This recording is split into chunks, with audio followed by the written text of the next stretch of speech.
Hello everyone, कैसे हैं आप सब। मैं नाजिम खान एक बार फिर से आप सभी के सामने हाजिर हूं और स्वागत करता हूं आपके अपने यूट्यूब चैनल नौकरी 24 में। तो जैसा कि आप देख पा रहे हैं, आज का हमारा टॉपिक है बहुत इंटरेस्टिंग टॉपिक, जिसका नाम है UPSC, union public service commission, या अगर हिंदी में बात करें, हिंदी में इसका नाम है संघ लोक सेवा आयोग। जो भी हमारे भाई बहन पढ़ रहे हैं या जो तैयारी कर रहे हैं, मैं कहता हूं कि 100% सभी का एक ड्रीम होता है, ख्वाब होता है कि हम यूपीएससी का एग्ज़ाम क्वालिफाई करें, हम नौकरी लें तो यूपीएससी के माध्यम से लें, हम एग्ज़ाम में बैठें तो यूपीएससी के एग्ज़ाम में बैठें। तो आज हम उसी के बारे में बात करेंगे कि कब इसकी स्थापना हुई और आज तक क्या क्या इसमें हुआ और इसे कैसे कैसे इसको वर्णन किया जाता है। तो आज सब इसके बारे में हम जानकारी लेंगे, ठीक है। तो वीडियो शुरू करें, हम अपनी पढ़ाई शुरू करें। तो उससे पहले मैं आप लोगों से कहना चाहूँगा कि अगर आप हमारे चैनल पर नए हैं तो चैनल को सब्सक्राइब ज़रूर करें, और वीडियो आपको डेफिनेटली अच्छी लगने वाली है। लास्ट तक इस वीडियो में बने रहें, देखते रहें, और देखने के बाद सभी दोस्तों के पास, अपने सभी ग्रुप में इसको शेयर करके ज़रूर जाएं, ठीक है। चलिए शुरू करते हैं हम अपनी वीडियो यहाँ से। यूपीएससी, सबसे पहले जान लेते हैं यूपीएससी के बारे में।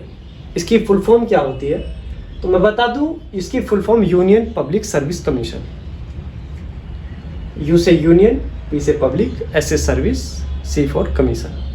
हिंदी में इसको बोला जाता है संघ लोक सेवा आयोग। यूनियन पब्लिक सर्विस कमीशन ये भारत की सबसे बड़ी, मैं ये कह सकता हूं कि भारत के अंदर जो भी सरकारी अगर पोस्ट है सबसे बड़ी, तो वो इसके अंडर आती है, यूपीएससी के अंडर आती है। ये ग्रेड ए और बी का एग्जाम कराती है, ये ग्रेड ए और बी के अधिकारी देती है। जो आपको कलेक्टर, डीएम या आईपीएस अधिकारी जो भी मिलेंगे, सब इसी के माध्यम से सेवा देते हैं। भारत को जो चलाया जाता है वो इन्हीं अधिकारी, इसी संस्था के माध्यम से चलाया जाता है। जो ये संस्था अधिकारी प्रोवाइड कराती है, हमारे डीएम, एसएसपी, पुलिस के माध्यम से देखें एसएसपी, आईजी, डीआईजी, या फिर डीएम, कलेक्टर, ये कुछ पुराने होने के बाद में जो हमारे लीडर होते हैं, नेता हैं हमारे किसी भी पार्टी के, जो बड़े, अगर मैं बात कर लूँ माननीय प्रधानमंत्री की, या फिर बात करूँ मैं राष्ट्रपति महोदय की, इनके जो पर्सनल सेक्रेटरी होते हैं, जो सचिव होते हैं, ये अपने सभी आईएएस अधिकारी होते हैं। या किसी भी गवर्नमेंट संस्था जो भी होगी, उसका जो बड़ा अधिकारी होगा वो यहीं से चुन के जाएगा। तो ये एक बहुत ही इम्पोर्टेंट टॉपिक है आपके लिए, इसके लिए जानना आपके लिए ज़रूरी है, ठीक है। इसकी स्थापना 1 अक्टूबर 1926 को हुई।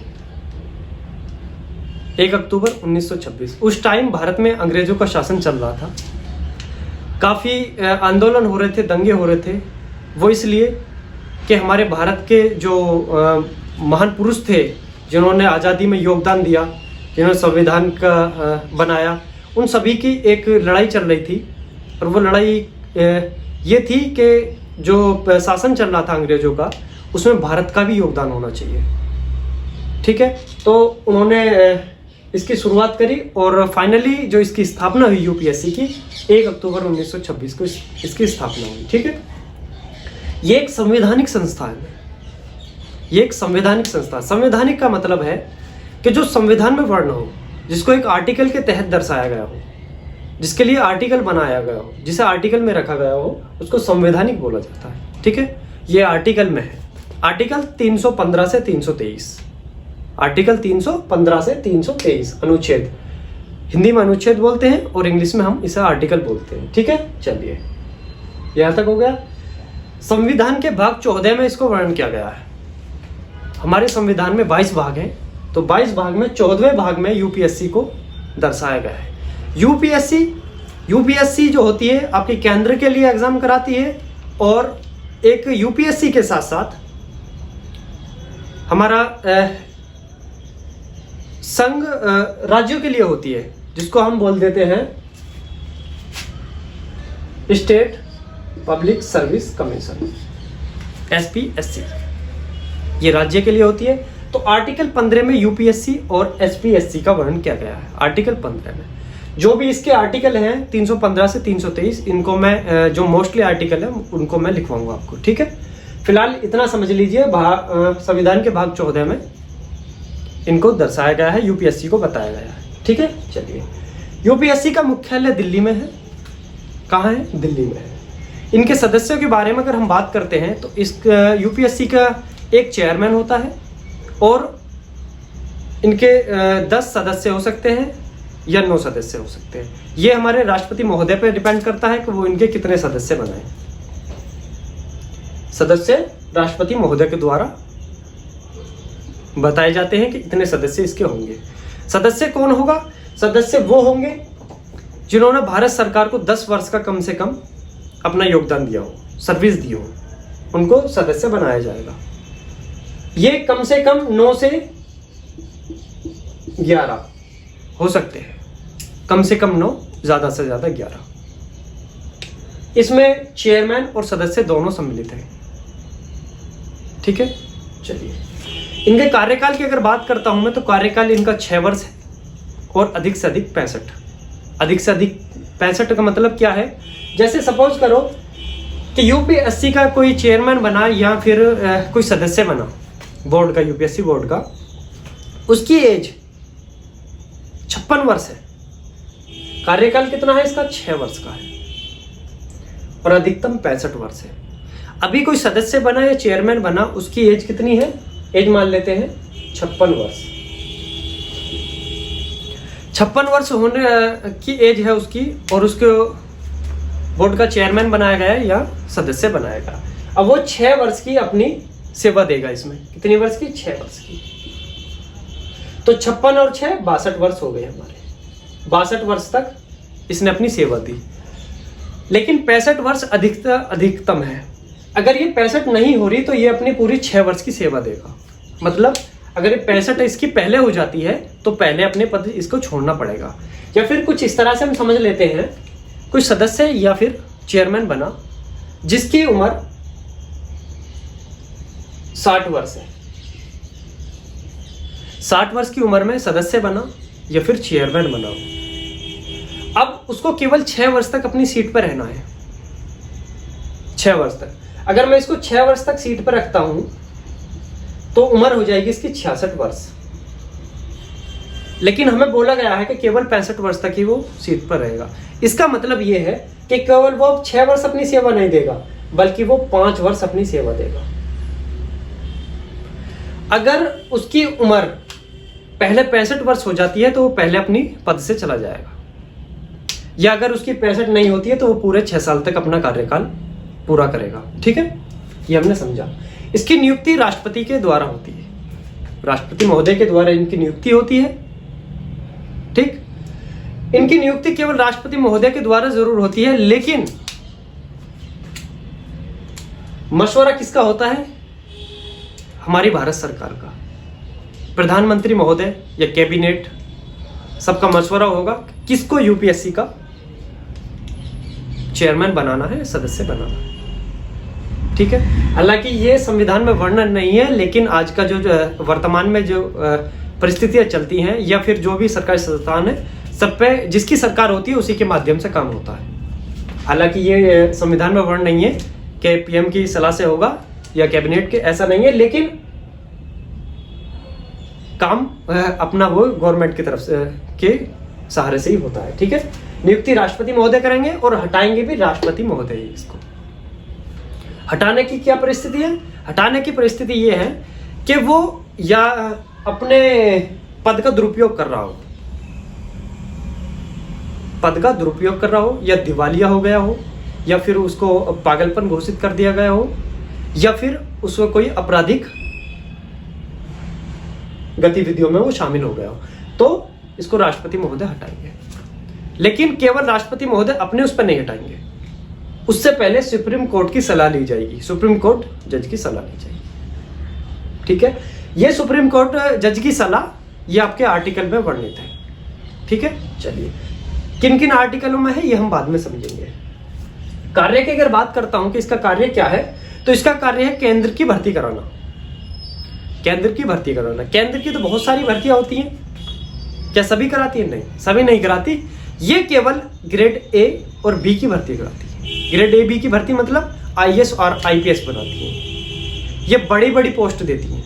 ठीक है, चलिए इनका अगर वेतन की बात करता हूं तो वेतन इनके भारत की संचयित निधि से दी जाती है। इनका जो वेतन दिया जाएगा वो भारत की संचित निधि से दिया जाएगा। ठीक है, चलिए आगे देखते हैं हम। आगे हमारा सेवा शर्तों की बात हम करते हैं इसमें, कि इसकी क्या सेवा शर्तें हैं, इनके क्या नियम हैं। इनके नियम भी तो जरूरी है, जब बोर्ड बना है यूपीएससी तो इनके लिए नियम के तहत ही तो ये चलता होगा। तो इनके लिए सेवा शर्तें कौन देगा, क्या आपका कार्यकाल कितना होगा, क्या इसका क्या होगा, तो इसके लिए राष्ट्रपति महोदय इनकी सेवा शर्तें और इनकी जो सदस्य संख्या क्या होगी वो सब हमारे राष्ट्रपति महोदय तय करेंगे। मैंने अभी आपको बताया कि जो इनकी सदस्य संख्या कम से कम 9 हो सकती है, ज़्यादा से ज़्यादा 11 हो सकती है, प्लस चेयरमैन को जोड़ के। ठीक है, तो सेवा शर्तें और सदस्यों की जो संख्या हमारे राष्ट्रपति महोदय तय करेंगे। ठीक है, जैसा कि आप देख पा रहे हैं। उसके बाद बात करता हूँ नियम की, कि नियम जो होंगे इनके लिए, अगर इनके लिए नियम नहीं होंगे तो ये कुछ भी कर सकते हैं, अपने पद का दुरुपयोग करेंगे। तो इसके लिए एक नियम होता है, कुछ रूल्स होते हैं जिनके अकॉर्डिंग ये कार्य करते हैं। उन नियम कौन बनाएगा, उन नियमों को संसद बनाएगी। ठीक है, नियम कौन बनाएगा, संसद बनाएगी। ठीक है, चलिए बात करते हैं आगे। जब ये काम करेंगे, यूपीएससी का चेयरमैन और सदस्य जब काम करेंगे कि इन्होंने पूरे वर्ष में क्या काम करा, उसकी एक वार्षिक रिपोर्ट तैयार होगी। वो वार्षिक रिपोर्ट बोर्ड का चेयरमैन किसको देगा, राष्ट्रपति महोदय को देगा, कि हमने 1 साल के अंदर ये कार्य किया, हमने ये भर्तियां कराई, इनका चयन हुआ, इनका कार्यकाल पूरा हुआ, या फिर जो भी है, पूरे जो वार्षिक रिपोर्ट तैयार होगी उस वार्षिक रिपोर्ट को तैयार करके राष्ट्रपति महोदय को दिया जाएगा। ठीक है, चलिए आगे बात करते हैं। अधीन, अंडर के मतलब यूपीएससी जो होती है वो किसके अधीन कार्य करती है, किसके अंडर काम करती है, तो एक कार्मिक मंत्रालय के अधीन काम करती है। कार्मिक मंत्रालय मतलब पीएम, सीधा सीधा बात करूं, पीएम के अंडर ये काम करती है। ठीक है, कि किस अधिकारी को कहां ट्रांसफर करना है, किस विभाग में देना है। ठीक है, ये सब कौन करता है, कार्मिक मंत्रालय के अधीन, पीएम के अधीन ही आ जाता है। ठीक है, जहां पीएम सब बोलेंगे वहां ये काम होगा। तो इसके किसके अंडर काम करता है, कार्मिक मंत्रालय के अंडर। ठीक है, परीक्षा की बात करता हूं तो अखिल भारतीय परीक्षा ये कराती है। कौन सी परीक्षा कराती है, अखिल भारतीय सेवा। इसमें 3 परीक्षाएं आती हैं। कितनी परीक्षा आती है, 3 परीक्षा इसमें आती है। पहली है भारतीय प्रशासनिक सेवा, जो सब बनना चाहते हैं। मैं पढ़ रहा हूं तो मेरा भी ड्रीम होगा कि मैं अखिल भारतीय प्रशासनिक सेवा में जाऊं, भारतीय प्रशासनिक सेवा में जाऊं, मैं आईएएस बनूं, मैं आईपीएस बनूं, या मैं आईएफएस बनूं, ये मेरा ड्रीम होता है। लेकिन सबसे पहला ड्रीम क्या होता है कि मैं कलेक्टर बनूं, मैं डीएम बनूं, और अगर वो ना बनूं तो फिर मैं आईपीएस बनूं। तो ये हमारा ड्रीम होता है। तो पहला कंडक्ट क्या कराती है, भारतीय प्रशासनिक सेवा, जिसको हम इंग्लिश में आईएएस बोलते हैं। हिंदी में तो बहुत कम लोग जानते होंगे, लेकिन इंग्लिश में सब जानते होंगे आईएएस, कलेक्टर या डीएम। ठीक है, दूसरी कराती है भारतीय वन सेवा, जिसको हम इंग्लिश में आईएफएस बोलते हैं। ठीक है, तीसरी कराती है भारतीय पुलिस सेवा, जिसको हम आईपीएस बोलते हैं। क्या बोलते हैं, आईपीएस बोलते हैं।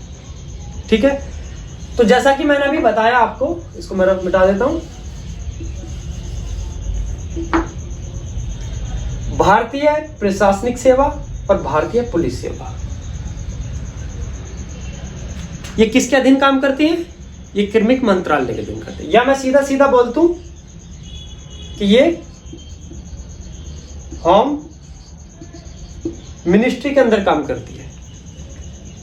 इंग्लिश में होम मिनिस्ट्री बोलेंगे, या फिर हिंदी में अगर मैं कहूं तो ये गृह मंत्रालय के अधीन काम करती है। गृह मंत्रालय इनसे जहां चाहेगा वहां सेवा लेगा, जब चाहेगा तब सेवा लेगा। ठीक है, चलिए उसके बाद बात करते हैं हम आगे। कुछ ऐसे होंगे बोर्ड के चेयरमैन या सदस्य जिनको पद में रहना अच्छा नहीं लग रहा होगा, वो त्याग पत्र भी दे सकते हैं। तो बात करते हैं त्याग पत्र की, कि त्याग पत्र किसको दिया जाएगा। तो त्याग पत्र राष्ट्रपति महोदय को दिया जाएगा। इसमें किसी की भी सोच की जरूरत नहीं है, ये अपने मन से त्याग पत्र दे सकते हैं, जब चाहे तब त्याग पत्र दे सकते हैं। ठीक है, अगर हम बात करते हैं वर्तमान चेयरमैन की, तो वर्तमान चेयरमैन है मनोज सोनी जी। यूपीएससी के वर्तमान चेयरमैन मनोज सोनी जी है। ठीक है, यहां तक हमने एक यूपीएससी का एक मैप तैयार किया, उसके बारे में हमने जाना। अब मैन इसमें हम आर्टिकल के बारे में बात करेंगे, अनुच्छेद के बारे में, कि इसके मैन अनुच्छेद आखिर कौन से होते हैं। ठीक है, आर्टिकल 315 से 323 तक इसके मैन अनुच्छेद आखिर कौन कौन से हैं, केवल हम वही पढ़ेंगे। ठीक है, इसको मैं मिटा देता हूं। चलिए, स्थापना 1 अक्टूबर 1926 को ही संवैधानिक संस्था है। 315 से 323 तक इसको वर्णन किया गया है, भाग 14 में है, मुख्यालय इसका दिल्ली में है। सदस्यों की बात करता हूं तो चेयरमैन एक चेयरमैन होता है, अन्य सदस्य होते हैं। 9 से 11 तक इसकी सीमा होती है। ठीक है, चलिए, अब यूपीएससी है, इसका वर्ण संविधान में किया गया है, तो किसी आर्टिकल के तहत ही तो किया गया होगा। अगर मैं इस आर्टिकल की बात करता हूं तो आर्टिकल 315, कितना? आर्टिकल 315 में कहा गया है कि भारत में यूपीएससी की स्थापना, संविधान में कहा गया है कि यूपीएससी की स्थापना, केवल यूपीएससी नहीं, इसमें राज्यों के लिए भी दिया गया है एसपीएससी, यूपीएससी प्लस एसपीएससी के बारे में आर्टिकल 315 कहता है। ठीक है, नोट करते रहें कॉपी में। आर्टिकल 315 यूपीएससी एंड एसपीएससी के बारे में बताता है कि एक संस्था होगी, कौन सी होगी? UPSC and SPSC. हम एसपीएससी के बारे में बात करेंगे, स्टेट पब्लिक सर्विस कमीशन के बारे में बात करेंगे, लेकिन अगली वीडियो में करेंगे। इसके पूरा टोटल इसकी पूरी डिटेल पढ़ेंगे एसपीएससी की, तो अगली वीडियो में पढ़ेंगे। ठीक है, चलिए, आर्टिकल 315 यूपीएससी एंड एसपीएससी। ठीक, चलिए अगले आर्टिकल की बात करता हूं, आर्टिकल 316, आर्टिकल नंबर 316, आर्टिकल 316 में क्या कहा गया है? तो 316 में बात करी गई है नियुक्ति की और कार्यकाल की। किसकी बात की गई है? नियुक्ति की और कार्यकाल की, कि इसका कार्यकाल कितना होगा और किसको नियुक्त किया जाएगा। इसमें आर्टिकल नियुक्ति मैं लिख देता हूं यहां पर, नियुक्ति प्लस कार्यकाल। आर्टिकल 316 कहता है कि नियुक्ति और कार्यकाल के बारे में बताया जाएगा कि इसकी नियुक्ति के लिए कौन पात्र है, किसको नियुक्त किया जाएगा और उसका कार्यकाल क्या होगा। कार्यकाल का मतलब मैंने बताया था आपको 6 वर्ष और अधिकतम 65 वर्ष। जिसकी 65 हो गई हो पहले तो वह पद से हट जाएगा, और जिसकी नहीं हुई तो पूरा 6 वर्ष का कार्यकाल पूरा करेगा। ठीक है, चलिए, आर्टिकल 316 नोट कर लिया, चलते आगे बढ़ते हैं।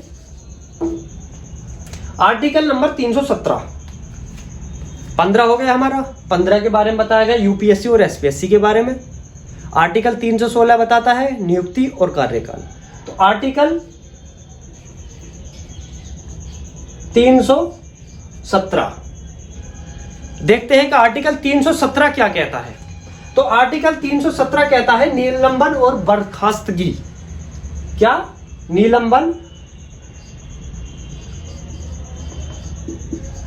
निलंबन प्लस बर्खास्तगी के बारे में बात करता है। कौन सा? Article number 317। ये कब होता है? ये तब होता है कि कोई चेयरमैन या बोर्ड का सदस्य अपने पद का दुरुपयोग कर रहा हो, उसको निलंबन किया जाएगा, उसको बर्खास्त किया जाएगा। कब किया जाएगा? राष्ट्रपति महोदय करेंगे और सुप्रीम कोर्ट की सलाह से करेंगे। उसकी एक पूरी प्रक्रिया होती है, उसकी जांच होती है। अगर वो उस जांच में दोषी साबित होता है तब उसको निलंबन कर दिया जाएगा, बर्खास्त कर दिया जाएगा। ठीक है, आर्टिकल 317 एक बार फिर रिपीट करा दूं। आर्टिकल 315 कहता है यूपीएससी और एसपीएससी है, केंद्र में यूपीएससी है और राज्य में SPSC, state public service commission है। ठीक है। आर्टिकल 316 क्या कहता है? आर्टिकल 316 बात करता है, आर्टिकल 316 बात करता है नियुक्ति और कार्यकाल की। आर्टिकल 317 क्या कहता है? आर्टिकल 317 कहता है निलंबन और बर्खास्तगी की। ठीक है। आ जाता है आर्टिकल नंबर 318। कौन सा? आर्टिकल नंबर 318 की बात करते हैं। 318 में है सेवा शर्तें नियम। मैंने आपको बताया था सेवा शर्तें, तो ये आर्टिकल 318 है। ये आर्टिकल 318 है। इसकी सेवा शर्तें राष्ट्रपति महोदय बनाएंगे और इसके लिए नियम संसद तैयार करेगी। तो ये हमारा हो गया आर्टिकल 318 तक। बात करते हैं आर्टिकल 319। आर्टिकल 319 के बारे में हम बात करते हैं कि आर्टिकल 319 क्या है। 318 हमने जाना कि सेवा शर्तें, सदस्यों का कार्यकाल, सेवा शर्तें और नियम हमारे। आर्टिकल 318। 319 में क्या है? तो 319 एक ऐसा आर्टिकल है जिसकी आपको जरूरत इतनी खास कोई है नहीं। उसके बाद हम इसको स्किप करेंगे। वनडे एग्जाम के हिसाब से ये कोई खास इतना है नहीं। उसके बाद हम आर्टिकल 320 पढ़ेंगे सीधा। ठीक है कि आर्टिकल 320 में क्या है। तो आर्टिकल 320 कहता है कार्यों का विवरण। कार्यों का विवरण। आर्टिकल 320 कार्यों का विवरण के यूपीएससी का क्या कार्य होगा, यूपीएससी चेयरमैन का क्या कार्य होगा, यूपीएससी के जो सदस्य हैं उसका क्या कार्य होगा, आर्टिकल 320 बताएगा। ठीक है। उसके बाद बात करते हैं हम आर्टिकल 321 की। कितना? आर्टिकल 321।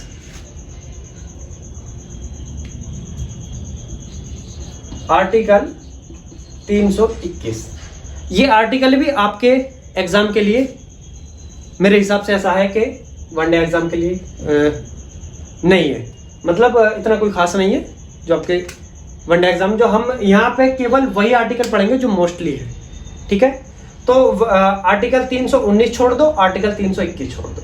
उसके बाद आ जाते हैं आर्टिकल 322 पे। देखो पढ़ाने के लिए तो सब कुछ पढ़ा लिया जाएगा।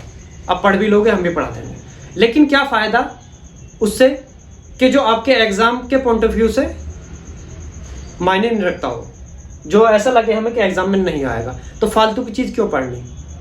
हम केवल वो पढ़ें, उस पर फोकस करें, कम समय में ज्यादा पढ़ें, अच्छा पढ़ें, जिसकी हमें ये उम्मीद हो कि ये हाँ हमारी एग्जाम में, हमारी परीक्षा में आने की संभावना है, ये आ सकता है, तो हम केवल उसी को पढ़ेंगे। आर्टिकल 322 कौन सा? आर्टिकल 322 के बारे में हम बात करेंगे। 322 कहता है खर्चों के बारे में। जब बोर्ड बना है तो इसके खर्चे भी हुए, इसमें खर्चे भी होते होंगे, जो इनको तनख्वाह भी दी जाती होगी या फिर अदर भी कार्य हैं, तो इसके खर्चे के बारे में बात करेगा आर्टिकल कौन सा? आर्टिकल 322। खर्चे के बारे में मैंने आपको बताया कि इनकी जो सैलरी कहां से दी जाएगी, भारत की संचित निधि से दी जाएगी। ठीक है। चलिए आर्टिकल 322 नोट करते रहे मेरे साथ साथ। एक आर्टिकल रह गया है, लास्ट आर्टिकल कौन सा? आर्टिकल 323 अनुच्छेद 323। ठीक है। आर्टिकल 323 के बारे में हम बात कर लेते हैं। 323 आर्टिकल कहता है कि जब यूपीएससी कार्य करेगा, यूपीएससी का चेयरमैन कार्य करेगा, सदस्य कार्य करेंगे, उसकी एक वार्षिक रिपोर्ट बनेगी। तो क्या ये क्या कहता है? ये वार्षिक रिपोर्ट की बात करता है। और मैंने आपको बताया कि वार्षिक रिपोर्ट तैयार होगी तो किसको दी जाएगी? राष्ट्रपति महोदय को दी जाएगी। तो आर्टिकल 323 हमने आर्टिकल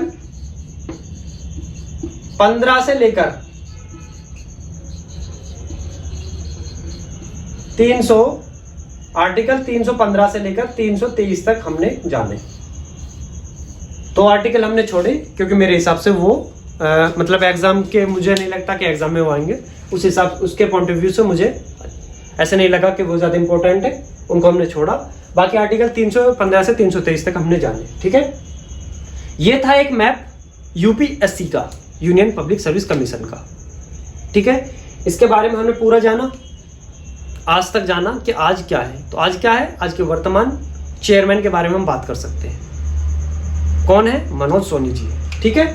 चलिए, तो अगली वीडियो में हम लेकर आएंगे क्या, SPSC, ठीक है। चलिए इसको मैं मिटा देता हूं पहले।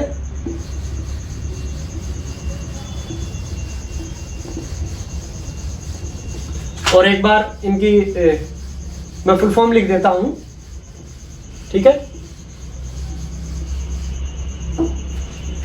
चलिए मैं एक बार इसकी फुल फॉर्म लिख देता हूं, यूपीएससी।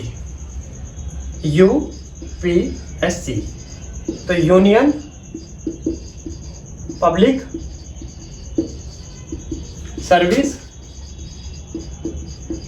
कमीशन, COM, ठीक है। चलिए आगे इसे कर लेना पूरी, यूपीएससी की फुल फॉर्म है। अगली नेक्स्ट वीडियो हमारी किस पे आएगी, हमारी आएगी आर्टिकल 315 में 2 बात की गई है, यूपीएससी के बारे में और एसपीएससी के बारे में। SPSC मतलब स्टेट पब्लिक सर्विस और कमीशन, ठीक है। तो अगली वीडियो हमारी एसपीएससी के बारे में होगी।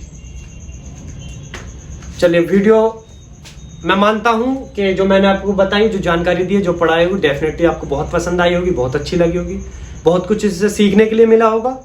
एक पढ़ने वाला कोई भी बच्चा हो, लड़का हो या लड़की हो, सभी का एक ड्रीम होता है कि हम यूपीएससी की परीक्षा में बैठे, उसको क्वालिफाई करें और उसके तहत नौकरी लें, ठीक है। तो आज मैंने उसके बारे में कुछ डिटेल दी आपको, उम्मीद करता हूँ समझ आया होगा। तो वीडियो को शेयर करें दोस्तों के साथ, ठीक है। और चैनल को सब्सक्राइब नहीं किया है तो मैं एक बार फिर कह रहा हूँ, चैनल को सब्सक्राइब जरूर करके जाए, ठीक है। चलिए मिलते हैं अपने नेक्स्ट वीडियो में, और नेक्स्ट हमारा चैप्टर होगा एसपीएससी के बारे में, ठीक है। धन्यवाद।